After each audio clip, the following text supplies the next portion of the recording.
안녕하세요. 손가락 복음 선계 지휘자 강사입니다. 오신 것을 진심으로 환영하며 해피 바이블을 열어가도록 하겠습니다. 오늘 증거드릴 말씀의 제목은요. 649강 새 천사의 경고라는 제목으로 하나님의 말씀을 나눠보는 시간을 갖도록 하겠습니다. 계시록 14장 6절을 보시게 되면 또 보니 다른 천사가 공중에 날아가는데 땅에 거하는 자들 곧 여러 나라와 족속과 방언과 백성에게 전할 영원한 복음을 가졌더라 라고 말씀에 기록되어 있습니다. 여기 방언이 나왔는데요. 방언은 영원한 복음이 아니고 패하는 그러한 성령이라고 했습니다. 고린도전서 13장 8절에 보시게 되면 사랑은 언제까지든지 떨어지지 아니하나 예언도 패하고 방언도 그치고 지식도 패한다고 했습니다. 이러한 성령들은 부분적인 성령이기 때문에 패하고요. 영원한 복음이 온전한 성령이라는 것을 말씀을 드립니다. 그러면 여기 공중에 날아가는 천사라고 했거든요. 그래서 공중에 날아가는 천사가 독수리로 표현됐습니다. 계시록 8장 13절에 보시게 되면 내가 또 보고 들으니 공중에 날아가는 독수리가 큰 소리로 이르되 땅에 거하는 자들에게 화가 있으리로다. 이 외에도 새 천사의 불납할 소리를 인하미로다 라고 말씀에 기록되어 있습니다. 여기 공중에 나왔는데요. 공중에 날아가는 독수리가 화라고 애쳤습니다. 예언을 했는데 지금 사람들도 하나님의 예언의 말씀을 잘 알아듣지 못하고 잘 전해주지 못하는 가운데 있는데 어떻게 공중에 날아가는 독수리가 이렇게 예언을 합니까? 이 독수리는요. 하나님의 모략을 이룰 사람이라고 했습니다. 이사야 46장 11절에 보시게 되면 내가 동방에서 독수리를 부르며 먼 나라에서 나의 모략을 이룰 사람을 부를 것이라. 그래서 독수리는 하나님의 모략을 이룰 사람이라고 했고요.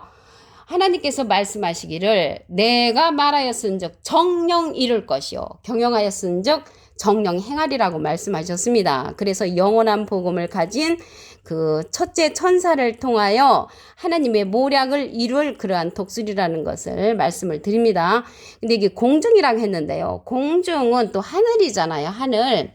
그 하늘 공중에 관해서 한 기절 보시게 되면 요한복음 3장 13절에 하늘에서 내려온 자 곧 인자 외에는 하늘에 올라간 자가 없느니라. 그래서 하늘에서 예수님이 오셨다고 했는데 하늘에서 오신 것이 실질적으로는 아니죠. 마리아 뱃속을 통해서 이 땅에 오셨잖아요. 예수님께서. 그리고 마구간에서 탄생을 하셨는데 마구간이 하늘인가 마리아 뱃속이 하늘인가 그건 아니겠죠. 그래서 여기에서 공중이라는 것은 하늘에서 내려온 자 예수님이라고 했는데 하늘에서 내려오셨다는 것은 그 사명을 갖고 내려오시기 때문에 하늘의 사명을 갖고 오셨기 때문에 하늘에서 오셨다고 그랬죠. 그래서 여기에서도 영원한 복음을 가진 그 천사는 하늘에서 내려온 자라는 것을 말씀을 드리고요.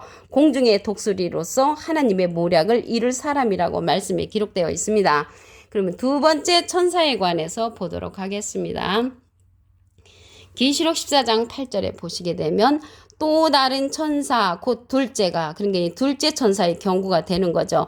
그 뒤를 따라 말하되 무너졌도다 큰 성 바벨론이요 모든 나라를 그 음행으로 인하여 진노의 포도주를 먹이던 자로다. 그 진노의 포도주를 먹이던 자가 음행을 했다고 했거든요.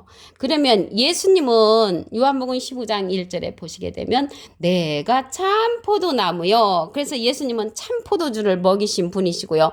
진노의 포도주를 먹이는 자는 음료로 출현을 하죠. 음료로. 그래서 그 음료가 갖고 있는 큰 성이 있는데 이 큰 성에 관해서 말씀을 보겠습니다. 계시록 17장 18절에 보시게 되면 내가 본 바 여자는 그의 땅의 임금들을 다스리는 큰 성이라. 그래서 그 음녀는 땅의 임금들을 다스리는 큰 성으로 나오고요. 예수님은 진리의 말씀으로 우리를 낳으셨느니라 그랬죠. 진리의 말씀으로 우리를 낳은 영원한 복음을 가진 그 독수리와 같은 자를 통해서 땅의 임금들을 다스리는 큰 성이 아니고 하늘의 임금들을 다스리는 큰 성은 영원한 복음을 가진 독수리라는 것을 말씀을 드립니다.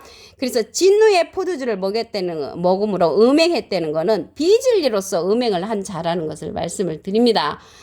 계시록 14장 9절 셋째 천사에 관해서 보겠습니다. 또 다른 천사 곧 셋째가 그 뒤를 따라 큰 음성으로 가로되 만일 누구든지 짐승과 그의 우상에게 경배하고 이마에나 손에 표를 받으면 어떻게 된다고 했냐면 그도 하나님의 진노의 포도주를 마신다고 했고요. 어린 양 앞에서 불과 유황으로 고난을 받게 된다고 말씀에 기록되어 있습니다. 여기 짐승이 나왔는데요. 짐승에 관해서 말씀을 더 보시면 계시록 13장 18절에 지혜가 여기 있으니 총명 있는 자는 그 짐승의 수를 세어보라. 그 수는 사람의 수니 666인이라 라고 말씀에 기록되어 있습니다. 그래서 사람 같은 그 짐승 같은 사람이 660명의 우두머리가 나타나는데 666을 과거에 어떤 사람들은 크레디트 카드라고도 말을 하고요. 바코드라고 말하는 사람도 있고요. 베리칩이라고 말하는 사람도 있고 슈퍼 컴퓨터라고 말하는 사람도 있고 하나님의 대리자라고 말을 하는데 666의 그 짐승 같은 그러한 사람들은 하나님의 말씀을 비진리로서 음행하는 그런 자들이라는 것을 말씀을 드립니다. 그러면 여기 우상이라고 나왔는데요. 우상하고 짐승은 밀접한 관계를 갖고 있습니다. 하박국 2장 18절에 보시게 되면 새긴 우상은 그 새겨 만든 자에게 무엇이 유익하겠느냐. 부어 만든 우상은 거짓 스승이라. 우상은 거짓 스승이라는 것입니다. 제가 어렸을 때 신앙생활 할 때는 우상이 돌부처, 동상, 제사 드리는 거 이렇게 배웠거든요. 그런데 하나님의 말씀에 보니까 우상은 거짓 스승으로 나와 있고요. 말하는 우상이라고 했거든요. 계시록 13장 15절에 보시게 되면 저가 권세를 받아 그 짐승의 우상에게 생기를 주어 그 짐승의 우상으로 말하게 하고 짐승의 우상에게 경배하지 아니하는 자는 몇이든지 다 죽이게 한다고 했습니다. 다 죽이게 하는데 이러한 사람들 밑에서 신앙생활을 한다고 하면은 이사야 9장 16절에 보시게 되면 백성을 인도하는 자가 그들로 인도를 받게 하는 자까지 멸망을 시킨다고 했습니다. 그럼으로써 이러한 자들에게 속한 자들에게 내가 신앙생활을 한다면 함께 멸망을 당하는 거죠. 하나님께서 이 우두머리만 멸망을 시키는 것이 아니고 백성을 인도하는 자가 그들로 미혹해 한다고 했거든요. 미혹해 하니까 인도를 받는 자가 멸망을 당한다고 했습니다.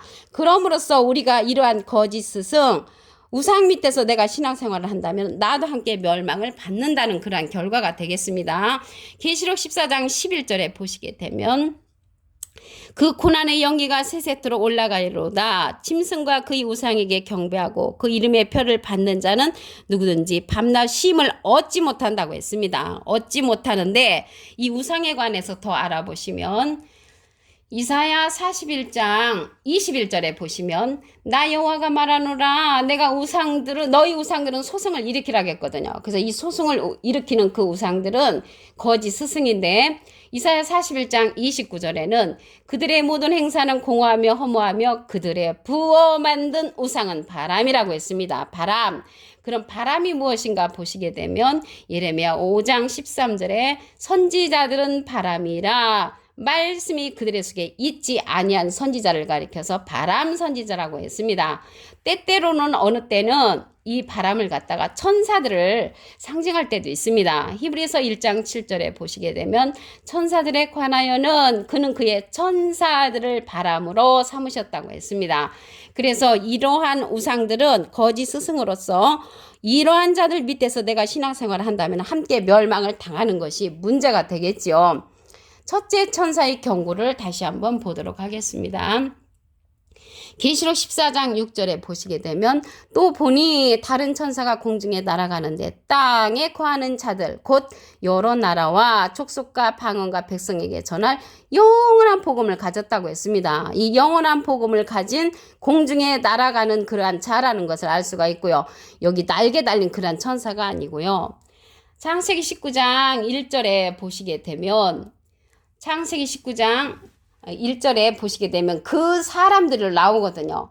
그래서 롯이 노색에 나타난 그 사람들이 나타나는데 그 자가 창세기 19장 12절에 보시게 되면은 그 사람들이라고 했거든요. 그래서 두 천사가 소돔에 이르러서 노색에 나타났는데 그 사람들이라고 창세기 9장 12절에 나옵니다. 그래서 여기에서 천사는 날개 달린 천사를 말하는 것이 아니고 영원한 복음을 가진 사람을 상징한다는 것을 말씀을 드립니다.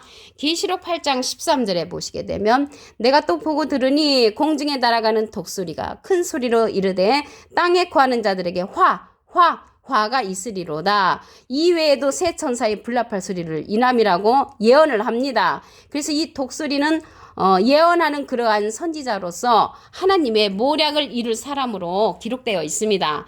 이사야 46장 11절에 보시게 되면 내가 동방에서 독수리를 부르며 먼 날에서 나의 모략을 이룰 사람을 부른다고 했습니다. 그래서 독수리를 부른다고 하시면서 하나님의 모략을 이룰 사람이라고 했고요.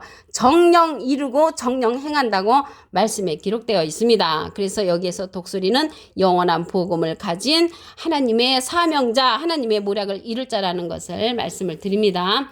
두 번째 천사의 경고를 보도록 하겠습니다. 계시록 14장 8절에 보시게 되면 또 다른 천사 곧 둘째가 그 뒤를 따라 말하되 무너졌도다 큰 성 바벨론이여 요 모든 나라를 그 음행으로 인하여 진노의 포도주를 먹이던 자라고 했습니다. 그래서 이 큰 성에 해당되는 이러한 자 밑에서 신앙생활을 하면은 나도 음행의 진노의 포도주를 먹는 자가 된다는 것을 말씀을 드립니다. 예수님은 참 포도나무죠. 그래서 우리는 참 포도주의 말씀, 영원한 복음을 가진 그러한 자를 통하여 하나님의 말씀을 믿어야 되는 그러한 시대가 되었다는 것을 말씀을 드립니다. 계시록 17장 18절에 보시게 되면 내가 본 바 여자는 땅의 임금들을 다스리는 큰 성이라. 여기에서 여자가 나왔는데요. 야고보서 1장 18절에 보시게 되면 진리의 말씀으로 우리를 낳으신 분은 예수님이시고요.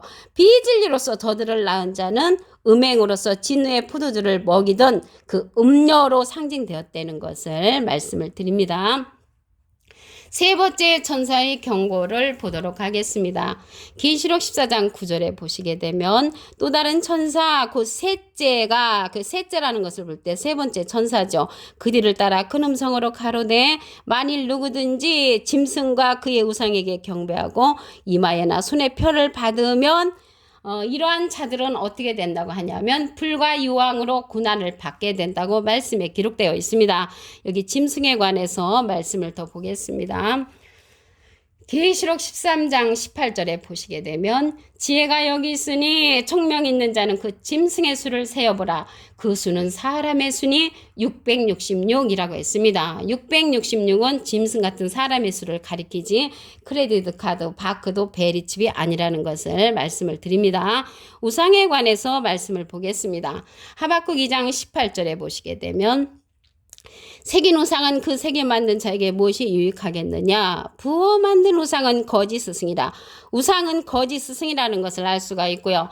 계시록 13장 15절에 보시게 되면 저가 권세를 받아 그 짐승의 우상에게 생기를 주어 그 짐승의 우상으로 말하게 하고, 그래서 짐승의 우상이 말하는 우상이라는 것을 알 수가 있고요. 짐승의 우상에게 경배하지 아니하는 자는 몇이든지 다 죽이게 한다고 했습니다. 이사야 9장 16절에 보시게 되면 백성을 인도하는 자가 그들로 미혹해 하니 인도를 받는 자가 멸망을 당한다고 했습니다. 그들에게 미혹을 당하면 나도 함께 멸망을 당한다는 것을 말씀을 드립니다. 계시록 14장 11절에 보시게 되면 그 고난의 연기가 세세토로 올라가리로다. 짐승과 그의 우상에게 경배하고 그 이름의 표를 받는 자는 누구든지 밤낮 쉼을 얻지 못한다고 했습니다. 그럼으로써 이 우상에 속한 그러한 자들 밑에서 내가 신앙생활을 한다면 나도 함께 멸망을 당한다고 그랬죠. 이 우상은요, 이사야 41장 29절에 보시게 되면 과연 그들의 모든 행사는 공허하며 허무하며 그들의 부어받은 우상은 바람이라고 했고요. 바람은 예레미야 5장 13절에 보시게 되면 선지자들은 바람이라, 말씀이 그들의 속에 없는 선지자라고 말씀에 기록되어 있습니다. 그래서 이러한 선지자들 밑에서 내가 신앙생활을 한다면은 이 세 천사의 경고를 알아들을 수가 없죠. 지금 이 시대는 영원한 복음을 가진 천사의 교란 경고의 말씀을 들어야 할 때라고 말씀을 드립니다. 오늘 649강 새 천사의 경고라는 제목으로 하나님의 말씀을 나눠보는 시간을 가졌습니다. 감사합니다.